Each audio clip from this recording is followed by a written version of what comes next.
finance fees, and then there is an operating lease.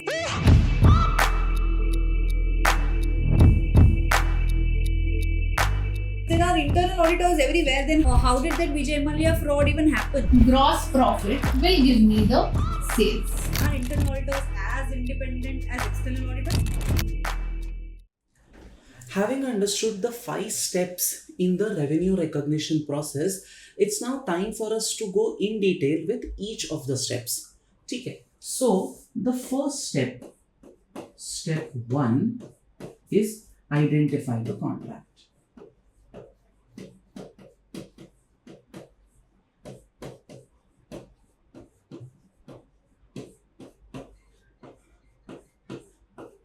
Now, a contract is an agreement between 2 or more parties which is enforceable in a court of law. If I make a verbal statement that if I get free early today, we'll go for dinner. This is a statement. Even if I ditch you last minute, even if I stand you up last minute, you cannot drag me to a court to get my promise enforced. A contract, on the other hand, is something which, if you do not fulfill your part of the deal, you can be dragged to a court of law in order to get your part of the commitment fulfilled. So, a contract is an agreement which is enforceable by law. Now, our accounting standard will say or does say that a verbal contract, a written contract, both are equally valid. But all of us know that in real life, you will not trust anything unless that comes to you in writing. If somebody is offering you a job, you would want that commitment to come to you in writing via an offer letter.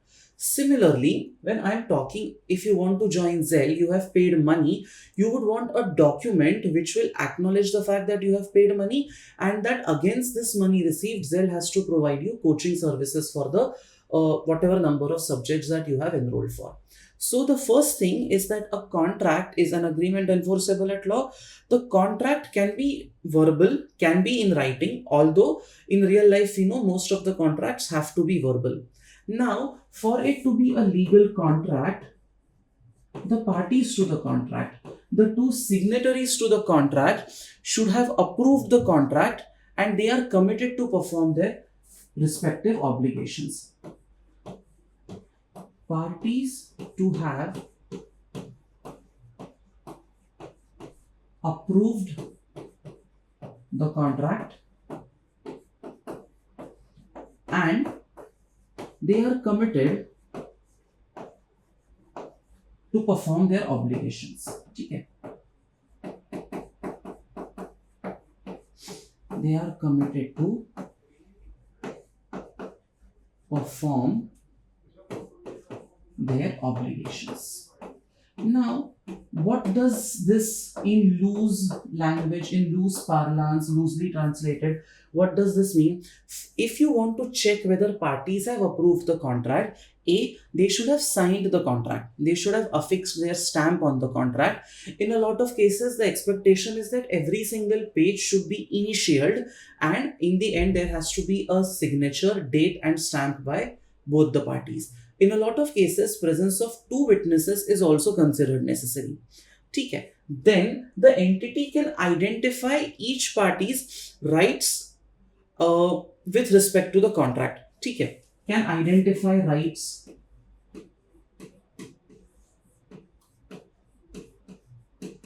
Can identify rights. Now, what does this mean? If you have entered into a contract with Zell and you have paid, say, 10,000 rupees to Zell for studying, say, 10 subjects, then what is your right? Your right is to expect teaching from Zell, to get coaching and mentorship from Zell, whereas Zell's right is to collect cash from you for the provision of these services. Okay. Now, the entity can identify the payment terms. Okay. Can identify the payment terms.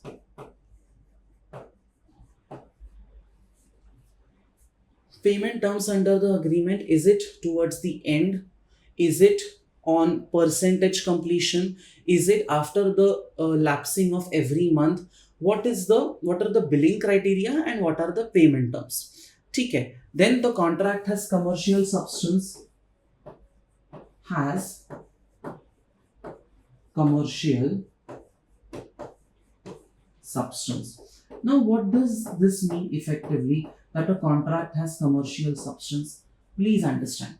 Now, if by doing a particular activity that leads to a change in the amount and timing of cash flow for the entity, you say that that particular activity has commercial substance. So, if I have entered into a contract, if I have entered into a contract for teaching 5 subjects to you, and after the completion of every subject you are going to pay me 20,000, effectively what you have done is this particular contract will increase your cash flows at certain time intervals. So you can say that the contract has commercial substance, and it is probable that entity will collect the consideration to which it is entitled. Okay. What is the last point? The last point is that it is probable that the entity will collect consideration to which it is entitled. Now, we have studied the meaning of the word probable, right? When we were studying provisions, contingent liabilities, and contingent assets, there was a whole discussion on the meaning of the word probable. The word probable means that the chance of happening is more than the chance of not happening, which means you are likelier to collect the amount of consideration due to you because of this, under this particular agreement. So if all these conditions are fulfilled, then you say that there is a valid contract.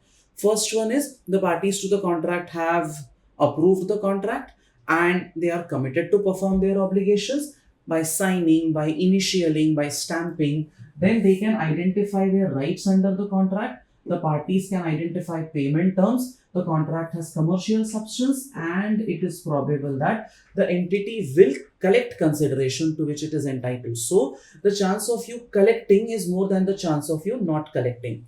If after performing the service or during the performance of that service, if it comes to your notice that the client is probably going bankrupt and there are less chances of recovery from that particular client, then it is not probable that the entity will be able to collect the consideration, and hence at this point you will not recognize the revenue, because one of the conditions is that you should be able to identify the contract, and for you to identify the contract, this condition that it is probable that entity will collect consideration to which it is entitled, this should be fulfilled. If it is not, you will not accept, the contract is not an identifiable contract here, and therefore there will not be any revenue recognition. The second step in the revenue recognition process, step 2, is identify the separate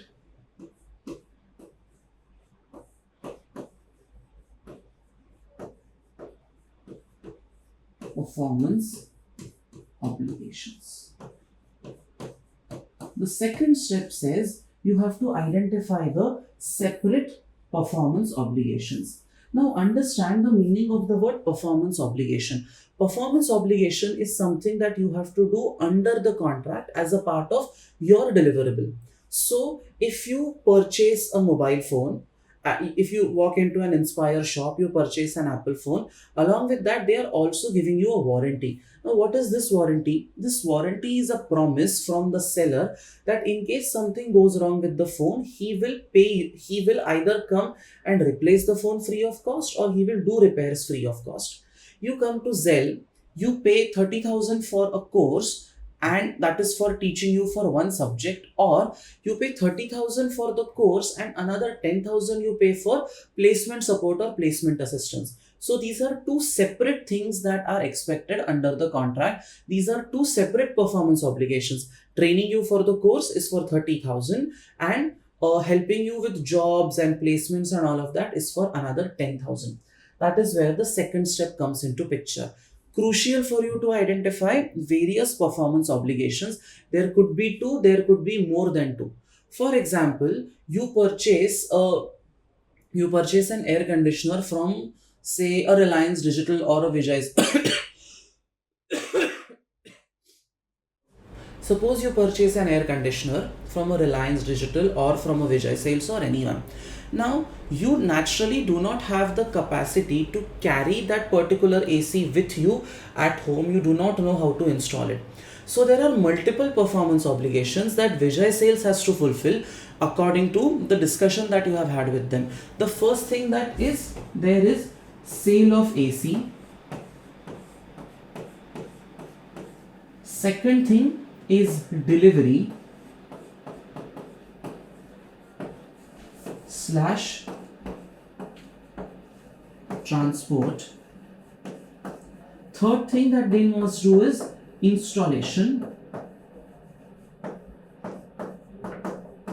and last thing they need to do is they need to give you a demo or a trial run. These are four separate things that Vijay Sales has to do before it can say that my part of the deal is complete. All of these are separate performance obligations. Okay. Now, with that in mind, let's move to the third step, which is basically determining the transaction price. Okay. So, step 3 is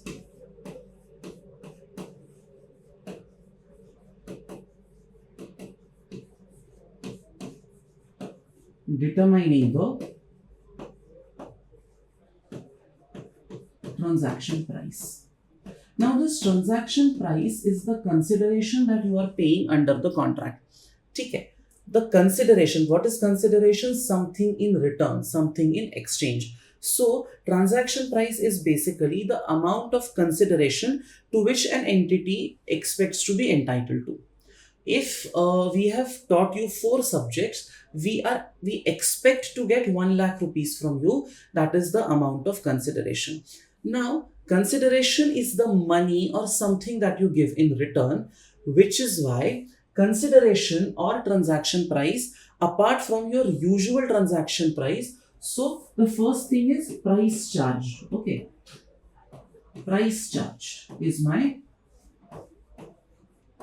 transaction price.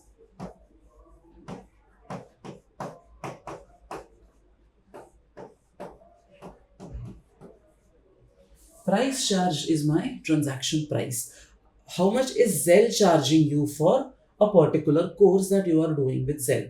That is what is covered here. But within the transaction price world, there are 4 other elements that you need to be aware of. The first one of which is variable consideration.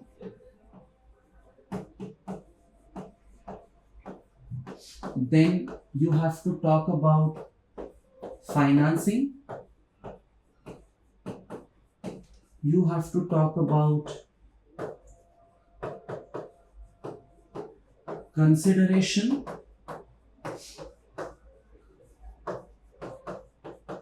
payable to customer. This is also something that you need to be aware of. And the last thing is non-cash consideration. Let's go into these one by one.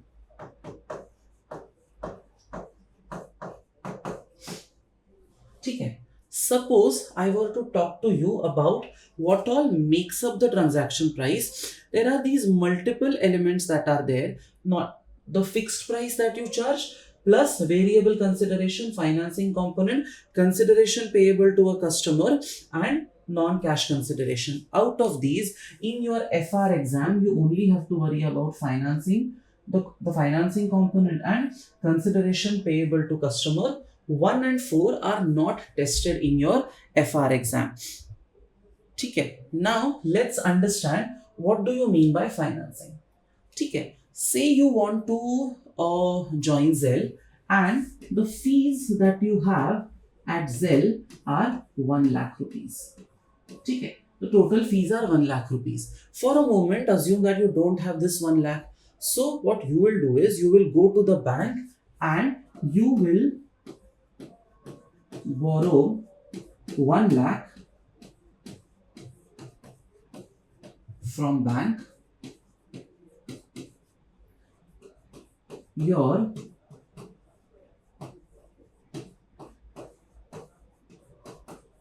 interest rate is 10%. So, and this is a 1 year loan, okay? This is a 1 year loan. So, you borrow the money today, you take 1 lakh rupees from the bank, you give it to Zell. After 1 year, you repay the 1 lakh and along with that, you pay interest at the rate of 10%. Now, let's assume that Zell knows about this problem of yours. So, what Zell does is, Zell says, listen, you have a problem with cash payment right now? No problem. What you do is, you don't pay us 1 lakh rupees now, you sign up with us, but after a year,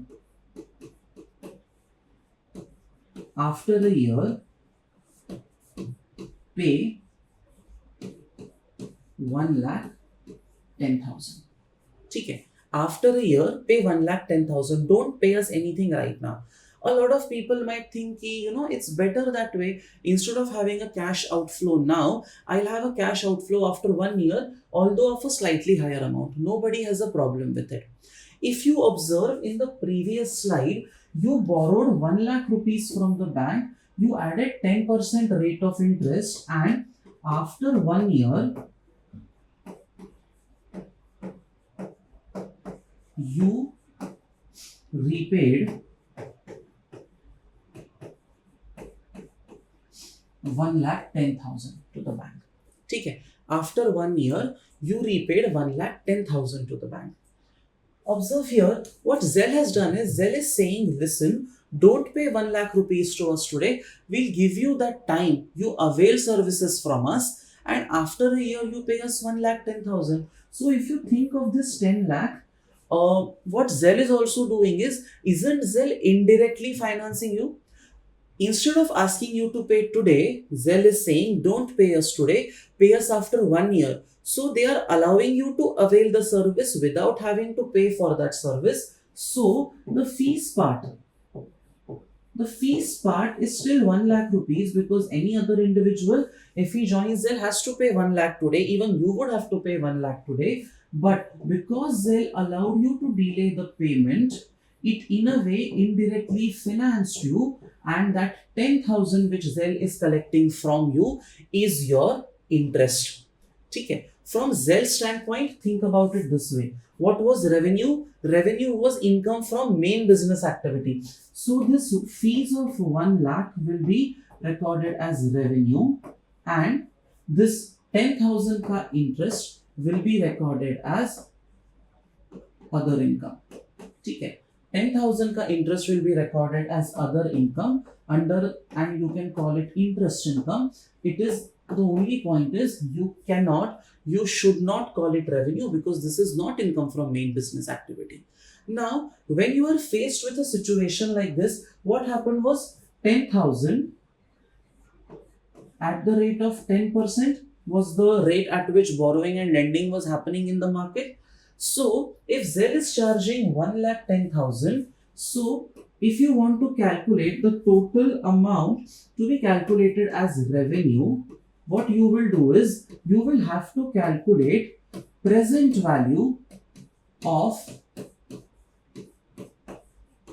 total amount collected,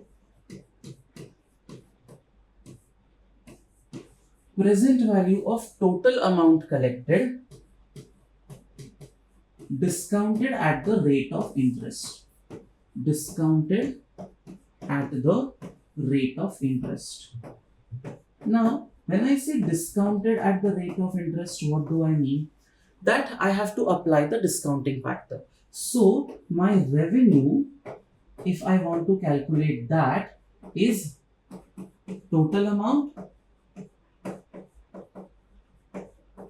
into 1 upon 1 plus r raised to n, where this r is the rate of interest, r is rate of interest, and n is period in years. Okay. R is the rate of interest, N is the period in years. So if you actually apply the formula to the previous question, the previous example, 1,10,000 was the amount received upon 1 plus 10% raised to 1. So how much is this? 1,10,000 upon 1.1. My revenue is 1 lakh. So this goes to P&L as revenue. The 10,000 goes to your P&L as interest income. If it was 2 years, you would have done accordingly. The second item in the transaction price bit was consideration payable to customer. Okay, let's understand how that works.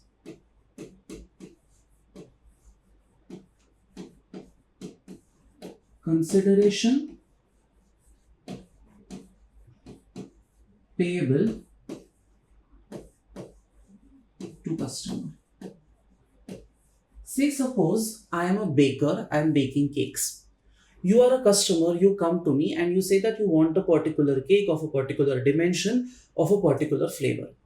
Now, if I make that particular cake, my normal price to customers is 5,000 rupees. Now, what I do is I tell you, see, I am a little lazy, so I'm not stepping out and buying the ingredients. Why don't you go, you buy the ingredients, you give the ingredients to me, and then I will use it and you only pay me the net amount. So you are the customer, you know what ingredients are needed. I give you the list, you go out and you buy those ingredients for 1,000. So 5,000 is receivable from customer for the cake. 5,000 is receivable from customer. 1,000 is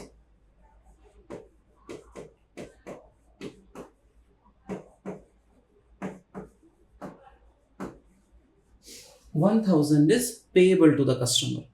So, whenever you have a situation like this at FR level, when what you have to do is this amount of 1,000, it should be shown as a reduction from the transaction price, which means how much revenue will you show? You will show a revenue of 4,000 if for in your books of accounts. The assumption is that this adjustment can be done if it is not an exchange of a distinct good or service. So let's expand on that a little. If in exchange of a distinct good or service. Okay. Going back to the previous example, ideally this is for a distinct good or service because this person purchased raw material for you. Okay. Because this person purchased raw material for you, what you should be doing is you should account for this as a sale. You should account for this as a sale, and this you should account for as a purchase. Why? Because it is this 1,000 rupees payable to the customer is for a distinct good. He purchased the raw material and you are paying him against that particular raw material. But let's take another case where the consideration is not for a distinct good or service. Okay. Here, this case we saw how to deal with it. Now, let us assume that it is not for a distinct good / service. Okay. Let's take one example and understand how this part works. Say you go to a crossword store. You know, crossword is a place where books and all of these things you get. Crossword has a card known as the crossword card, and every time you purchase, for every 100 rupees worth of purchase, they give you 10 points. Okay. For 100 rupees purchase, what they do is they give you points worth 10 rupees. Okay. So during the year, honestly, I love reading books. So during the year, I visited Crossword on so many occasions, and overall, I made a purchase of 12,000 rupees. Okay. 12,000 rupees was my purchase. If that is the case, then do you agree I will get 1200 rupees ka reward points?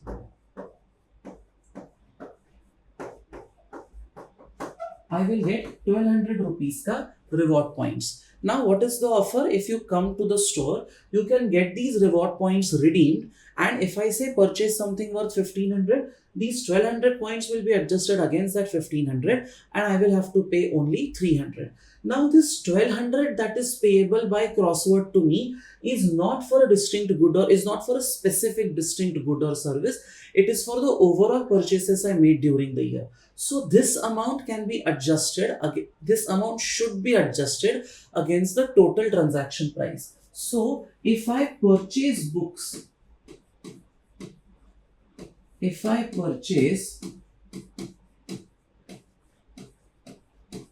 books worth 1500, what the company will do is the company will adjust 1200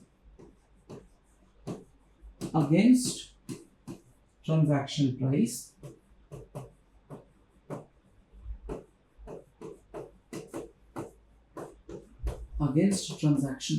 and revenue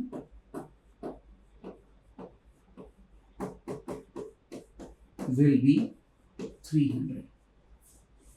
Okay. So when the consideration payable to the customer is against a distinct good or service, show that as purchase and this amount as sale, the transaction price. When it is not for a distinct good or service, adjust it against transaction price and show only 300, that is the balance amount, as your revenue.